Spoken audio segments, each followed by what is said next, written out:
L'église Saint-Joseph de Faa avait un petit air d'arche de Noé. Tous les animaux de la création n'étaient évidemment pas représentés, mais on sentait beaucoup d'amour chez tous ces paroissiens venus avec leurs fidèles compagnons à 2 ou 4 pattes pour cette bénédiction, il est vrai, un peu particulière. C'est à cause de ma mère, et comme elle est à fond dans la messe, donc c'est la fête des chevaux et on a un cheval, mais on a profité pour l'emmener aussi. Mon beau-frère il est avec le papa, ma soeur avec la maman et moi je prends les bébés. Pour le baptême. Peut-être. Dans son homélie, le curé a rappelé le rôle affectif des animaux dans beaucoup d'existences, le respect dû à ces êtres présents sur Terre avant même que l'homme n'y apparaisse. Les animaux ne sont pas doués de parole, certes, mais une forte communication peut exister entre eux et les humains. Quand tu parles beaucoup avec ton animal, elle comprend beaucoup de choses. Depuis qu'on a annoncé, je lui dis souvent, là c'est bientôt la messe, on va aller à la messe. Et quand on est venu, elle est restée sagement. Elle n'est pas comme les autres chiens qui aboient. Non. Faire coexister toute cette diversité canine dans une église n'a pas été sans mal. Défendant leur territoire ou un peu désorientés par ce lieu inhabituel, nos amis toutous ont parfois dû être éloignés les uns des autres. Pas trop agressif.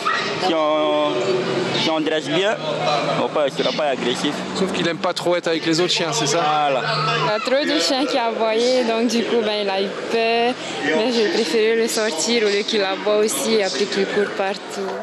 Le père Abraham, à l'initiative de cette belle idée, ne manqua pas de demander le nom de chaque animal avant de le bénir avec beaucoup de douceur. Aussi souvent maltraités en Polynésie que partout ailleurs dans le monde, les animaux méritent, pense-t-il, plus de respect. C'est l'occasion de prier Dieu pour tous ces animaux qui sont quand même des créatures de Dieu, qui font partie de la création même. Ainsi, cette messe a été mise en valeur pour ces animaux, pour dire à l'être humain que les animaux tiennent une place dans leur vie. Il faut les respecter, arrêter la maltraitance envers ces êtres et puis l'homme leur donner un peu de dignité. Ce dimanche, on fêtait aussi Saint François d'Assise, renommé pour son amour extraordinaire des animaux. Il se plaisait à les appeler frères et sœurs puisqu'ils avaient, selon lui, le même créateur. Et pour le deuxième dimanche consécutif, les élagueurs de l'équipement sont entrés en action ce matin. Ils ont taillé les arbres de l'avenue Prince-Inouye et du front de mer de Papeete. Une opération nécessaire pour assurer la sécurité des automobilistes. David Coinon, Jacques Damour. Les automobilistes ne leur disent pas merci et pourtant ils sont là pour la bonne cause. Le long de l'avenue Prince-Inouye, une petite armée d'élagueurs est entrée en action ce matin. Objectif, offrir une nouvelle coupe aux habitants du terre-plein central. C'est tous les ans, surtout en fin d'année. Voilà. C'est le deuxième dimanche de travail pour Edwin et ses acolytes. Il faut dire que la mission est d'envergure. Près de 3 km de chaussée à sécuriser. L'avenue Prince-Inouye d'abord et juste après, ils attaqueront le front de mer de Papeete. C'est taillé assez court pour pouvoir les laisser encore un peu plus longtemps. Les déchets verts seront broyés par le service de l'équipement et la chaussée sera impeccable dès demain pour accueillir les embouteillages matinaux. Et cette fois, Edwin et ses collègues n'y seront pour rien. Retour sur l'eau avec les femmes d'OPT qui ont dominé les débats lors de la course Vahine de V3 organisée par les Tamari Punaru à Faa. Elles sont arrivées premières chez les seniors. Les juniors de DT se sont elles aussi imposées dans leur catégorie. Résumé de la course avec Rohan Poturu. Les femmes à l'honneur pour la 3e édition du Vahine Race de Tamari Punaru. 11 équipes au total en V3 pour les 20 km de parcours en 2 boucles à Bel Air à Faa. Dès les premiers kilomètres, 2 équipes se détachent du lot avec les seniors femmes du Team OPT en tête de course, suivies derrière par l'équipe vétérante de Ruahatu. Avec des coups fluides, il ne faudra pas longtemps à ces 2 équipes pour prendre le large. À la fin de la première boucle, ils accusent déjà plus de 500 mètres d'avance sur les autres équipages. C'est de caler sur la Fahoro, sur le Hutipari. Et dès que je voyais que c'était bon, j'essayais d'envoyer, mais pas aussi trop. Quoi. Comme les deux tours, c'est un peu dur aussi. Okay. Et l'équipe vétéran derrière, ça ne vous a pas fait douter durant le parcours? Si, oui, quand même, mais on s'est bien concentré sur notre rame. C'est sûr, derrière, l'équipe vétéran de Ruahatu ne s'endort pas sur ses lauriers. Au contraire, on maintient la distance avec la première équipe du Team OPT. On tente de coller au leader, mais sans succès. On est venu à un moment, mais bon, après c'est la jeunesse. Mais on est là, c'est bien de les pousser encore plus, les jeunes à L'expérience les coudra, on ne peut pas revenir. On peut. Il faut travailler encore 2 fois plus. Au final, pas de surprise, l'équipe du Team OPT met les bouchées doubles pour finir seule ces 20 km, soit 1h11 minutes et 18 secondes, devant l'équipe vétéran de Ruahatu et Heiva Ahoe.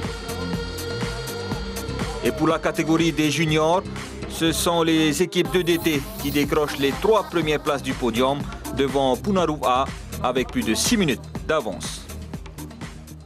Beaucoup d'humour hier soir sur le pépé de la Maison de la Culture. L'inimitable Papa Tiruta a bien fait rire son public avec ses sketchs. Je vous laisse apprécier. Comment tu vas faire, tu vois pas? Ça fait 10 kilos que je t'ai pas vu. Ah, ok, t'as fait chou. Ah, t'as fait chou. Ta gramme. Et même pas ta tante. Ton père. Et ta mère. Pour ta sécurité, suis sa mort.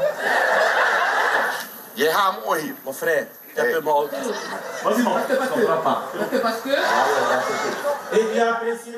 Non loin de la bain de foule assurée pour Michael Gregorio au Grand Théâtre. Avec 3 soirées à guichet fermé, l'imitateur et humoriste a su conquérir le public polynésien. Au programme, les imitations de grands artistes comme Ray Charles ou Charles Aznavour et même Gabilou.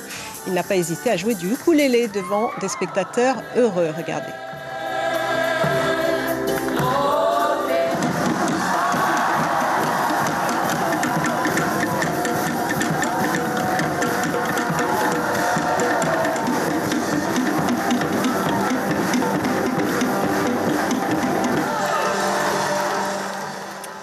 Avant de conclure, notez ces quelques rendez-vous d'actualité pour la semaine à venir. Lundi, l'ouverture du procès du crash Air Moorea au tribunal de Papeete. Mardi, la 4e commission des Nations Unies à New York. Et dimanche, l'arrivée du Tahitian Dreamliner d'ATN. Ce sera à l'aéroport de Tahiti-Faa. L'invité café de la radio demain matin à 7h30 sera Nabila Gertner-Mazouni, vice-présidente de la commission de la recherche de l'UPF. Elle évoquera la 3e conférence du réseau de recherche des universités du Pacifique insulaire. La une de la presse, demain, la dépêche titre sur le long procès qui commence, bien sûr, le crash d'Air Moorea. Pour Tahiti Info, c'est la victoire écrasante de Shelva'a. Fin de cette édition, la suite de l'info sur Internet et en matinale radio. Demain soir, vous retrouverez Natacha Silagi. Excellente soirée, très belle semaine.